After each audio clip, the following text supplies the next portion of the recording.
और आज हम बात करते हैं पहले एक ऐसे विषय पर जो न सिर्फ आपकी जेब के बोझ को कम कर सकता है बल्कि पर्यावरण को भी सुरक्षित रखने में बेहद मददगार साबित करता है।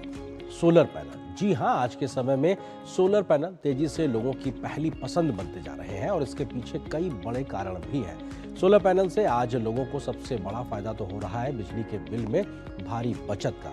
एक बार सिस्टम लगने के बाद आप अपनी खुद की बिजली बना सकते हैं। इसके अलावा ये पर्यावरण के लिए भी बेहद फायदेमंद है। सोलर ऊर्जा एक स्वच्छ ऊर्जा स्रोत है जिससे प्रदूषण नहीं होता। लेकिन जहाँ फायदे हैं वहीं कुछ जरूरी सावधानियां भी हैं जिनका हमें ध्यान रखना बेहद जरूरी है। कंटेंट क्रिएटर शाश्वत शर्मा अपने इस वीडियो में इन्हीं कुछ महत्वपूर्ण विषयों पर विस्तार से जानकारी दे रहे हैं।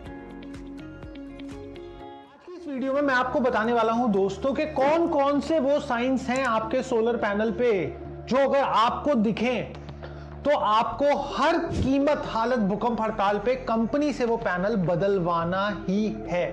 दूसरी चीज,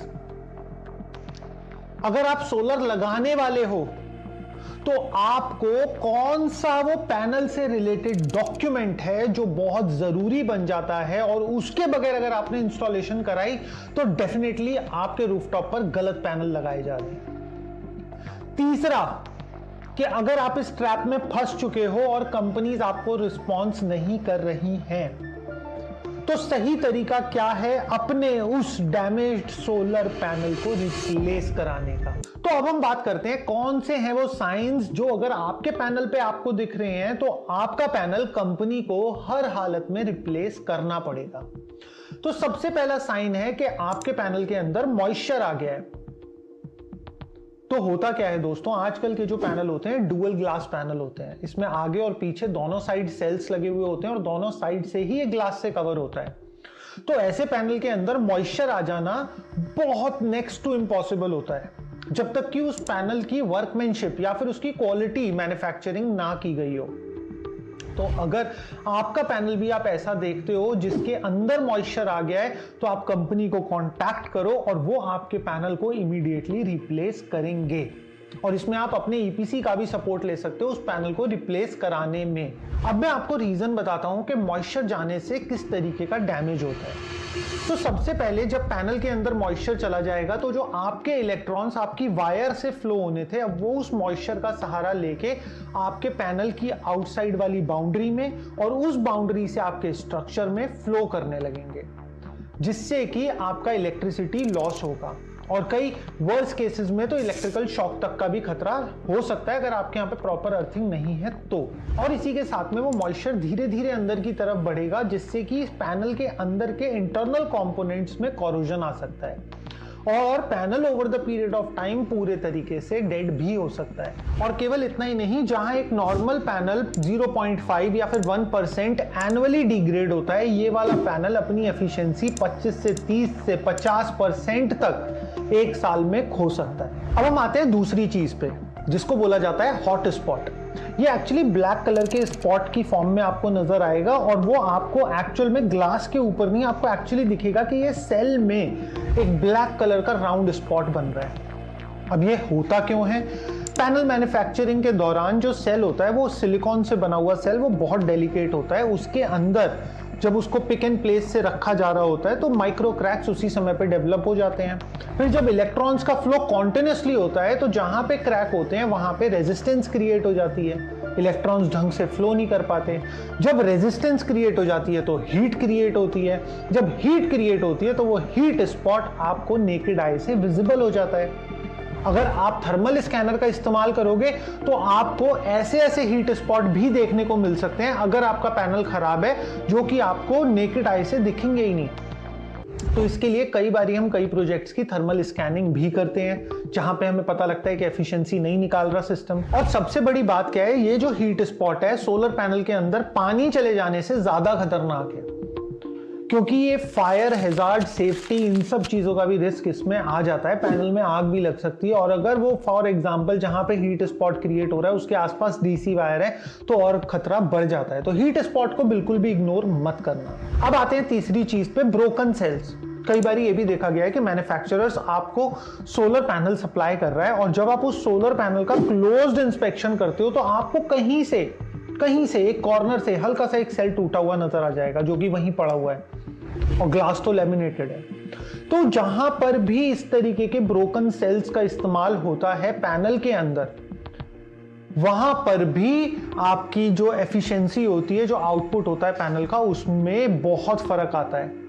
और अगर फॉर एग्जांपल आपका पैनल आज की डेट में अच्छा परफॉर्म कर रहा है तो उसमें रैपिड डिग्रेडेशन भी देखने को मिलता है। तो यहां तक तो मैंने बताया कि अगर आपके रूफटॉप पे आप लगवा चुके हो सब कुछ, तो अब आपको किन चीजों का ध्यान देना है, अपने पैनल्स में किन किन साइंस को देखना है। अब मैं आपको बताता हूं कि अगर आप प्लान कर रहे हो सोलर रूफटॉप सिस्टम, तो आपको अपने ईपीसी से कौन सा वो डॉक्यूमेंट है जो लेना है जिससे कि आप श्योर शॉट हो जाओगे कि मेरे पैनल बिल्कुल ठीक है। तो बहुत सारे लोग ये मानते हैं कि जब हमारे यहाँ पे पैनल आ जाएंगे और हमारे पैनल लग जाएंगे, प्रोडक्शन स्टार्ट हो जाएगा, उनकी वारंटी वहां से स्टार्ट होगी। बट आपके पैनल की वारंटी जिस मूवमेंट पे वो आपके गेट पे डिलीवर हुआ है उस मूवमेंट से स्टार्ट हो जाती है। तो जब आपका पैनल डिलीवर हो आपके घर पे, हर एक पैनल के साथ में उसकी ईएल टेस्ट रिपोर्ट आपको मिलनी चाहिए। अब वो उसी पैनल की ईएल टेस्ट रिपोर्ट है, ये आपको पैनल के सीरियल नंबर से पता लग जाएगा, क्योंकि ईएल टेस्ट रिपोर्ट में भी उसका वही सीरियल नंबर लिखा होगा। और एक पैनल का एक्सरे टाइप की फोटोग्राफ भी बनी हुई होगी, अगर उसमें कोई डैमेजेस हैं तो वो भी नीचे लिखे हुए होंगे। तो बेसिकली इलेक्ट्रोल्यूमिनेसेंस के अंदर बहुत सारे ऐसे फॉल्ट्स देखने को मिल जाते हैं जो कभी हम अपनी नेकेड आई से देख ही नहीं पाते, माइक्रो क्रैक्स हो। और इनफैक्ट इस मोमेंट पे मैं आपको एक चीज बता दूं कि एक बारी तो मैंने एक इलेक्ट्रोल्यूमिनेसेंस रिपोर्ट देखी थी एक बी ग्रेड पैनल की, जिसके अंदर घर में उड़ने वाली मक्खी का पंख था और ये नीचे रिपोर्ट में लिखा हुआ था ईएल टेस्ट रिपोर्ट में। तो वो बहुत फाइन डिटेल्स तक देख लेती है। अब हम बात करते हैं कि भैया देखो, मेरे यहाँ पे तो पैनल लगे हुए हैं और उनमें दिक्कतें हैं, मुझे दिख गया हीट स्पॉट है, मुझे दिख गया वहां पे पानी जा रहा है या फिर किसी भी और तरीके का डैमेज है, सेल क्रैक है, बट अब मैं क्या करूं? सबसे पहली चीज जो आपको करनी है, आपको हर एक चीज का डॉक्यूमेंटेशन करना है। आपके पास में सोलर रूफटॉप सिस्टम जो आपका लगा है उससे रिलेटेड जितनी भी बिलिंग है, जितना भी आपका फॉर एग्जांपल एमओयू साइन हुआ होगा स्टार्टिंग में एग्रीमेंट, उसकी कॉपी, सारे के सारे डॉक्यूमेंट को आपको अपने पास रखना है, पेपर वर्क प्रॉपर करना है। उसके साथ साथ आपको फोटोग्राफ्स और वीडियो, ये दोनों चीजें अपने पास रिकॉर्ड में रखते रहना है, क्योंकि अगर हीट स्पॉट होगा तो वो डे 1 पे इतना सा होगा, वो बढ़ता जाएगा। वाटर अगर अंदर जाएगा पैनल के तो वो डे 1 पे इतना सा होगा, वो बढ़ता जाएगा। तो उसका आपको कॉन्टिन्यूअस रिकॉर्ड और डेटा को मेंटेन करना है, पहली चीज। दूसरी चीज आपको क्या करनी है, कोई भी बात करनी है अगर आपको कंपनी में, तो मेक श्योर कि वो रिटन कम्युनिकेशन हो। आप ईमेल पे बात करो, लेटर भेजो, रिटर्न में रिक्वेस्ट दो, बट वो रिटर्न होनी चाहिए। वर्बल एश्योरेंस पे आपको नहीं जाना चाहिए, उसकी कोई स्टैंडिंग नहीं होती है। और अगर कंपनी आपके पैनल को बोलती है कि हम नहीं ले सकते, इसे रिजेक्ट कर देती है, तो वो चीज रिजेक्शन का रीजन आप उनसे रिटर्न में लो कि आप इस चीज को रिजेक्ट क्यों कर रहे हो, इस चीज को आप हमें लिखित में दो मेल पर। अब इसके बाद में अगर आप उनके कस्टमर केयर से सेटिस्फाइड नहीं हो तो आप उनके रीजनल हेड को अप्रोच कर सकते हो। अगर रीजनल हेड से भी बात नहीं बन पा रही तो आप उनके कॉर्पोरेट्स को अप्रोच कर सकते हो। बहुत सारे लोग कंफ्यूज होते हैं कि हम कॉर्पोरेट्स तक कैसे पहुंचेंगे। देखो, लिंक्डइन प्रोफाइल है, ट्विटर है, किसी के भी थ्रू आप उनको टैग करके मैसेज कर सकते हो। और अगर इनमें से कोई भी तरीका काम नहीं कर रहा है तो आपके पास में फाइनल बचता है कंज्यूमर कोर्ट। कंज्यूमर कोर्ट का दरवाजा खटखटा के जो भी डॉक्यूमेंटेशन आपने स्टेप 1 में प्रिपेयर करे थे, उन सब डॉक्यूमेंटेशंस के साथ में आप कंज्यूमर कोर्ट से एक लीगल एड ले सकते हो। और इसी के साथ साथ अगर आपकी कंपनी के पैनल ALMM लिस्टेड हैं तो आप MNRE में भी एक रिटर्न कंप्लेंट इस चीज के बारे में दे सकते हो।